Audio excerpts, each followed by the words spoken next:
Yeah, that's exactly okay. That's exactly what I thought because that's what I went through last year's evaluations, and that's what it was. Like there was a lot of kids that were, the same score. There was 4 kids with the same percentages, and I'm like, this needs to change for us. Yeah.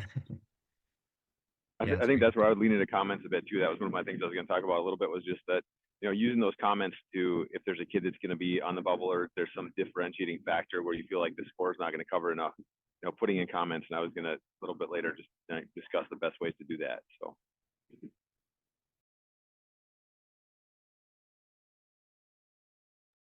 Yeah, and we'll open up for more questions at the end here. And Gabe, I guess while you mentioned that, we can quick jump to some of your overall tips for tryouts.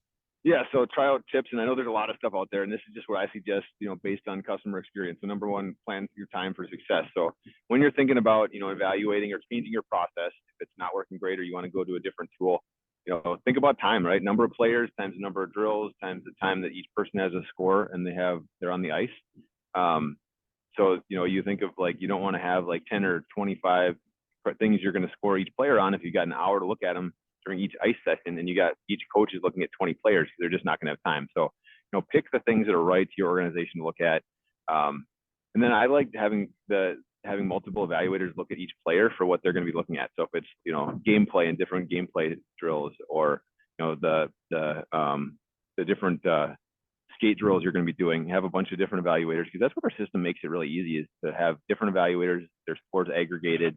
I mean, even weighting their scores, like if some people don't know, but you can set it up where if you got head coaches versus assistant coaches versus, outside evaluators, you can actually set a weighting so their weights come in differently on what they're scoring. So that, plan your time for success so people don't get stressed and trying to put in scores last minute. Number two, use voice navigation to find players without looking down. That goes into the notes too. So in Team Genius, you can use, so you don't have to look down at your device like you might look down at your sheet of paper if you're using clipboards. You can hit player number 3, player number 5, and say that, and it's going to jump to that player. So use the voice navigation, and then separately we have voice dictation. So if you're scoring, Gabe Malinsky on his gameplay in his first round of game scenarios, and you score him a 3, you can hit the little button and say, he did this, this, and this correctly, but he needs to work on these 3 things, and maybe he should be at this level. So you can have the system automatically, dictate those notes for you, turn them into text so you can look back on them when you're doing those team placements on players. I really like the voice options. I'm also a voice texter. People don't love it. Sometimes my texts come out garbled, but it's nice for trials to make it faster, and so you can just keep looking at the players. And then number 3, use Pool Rank to help with parent questions. So we showed you the dashboard.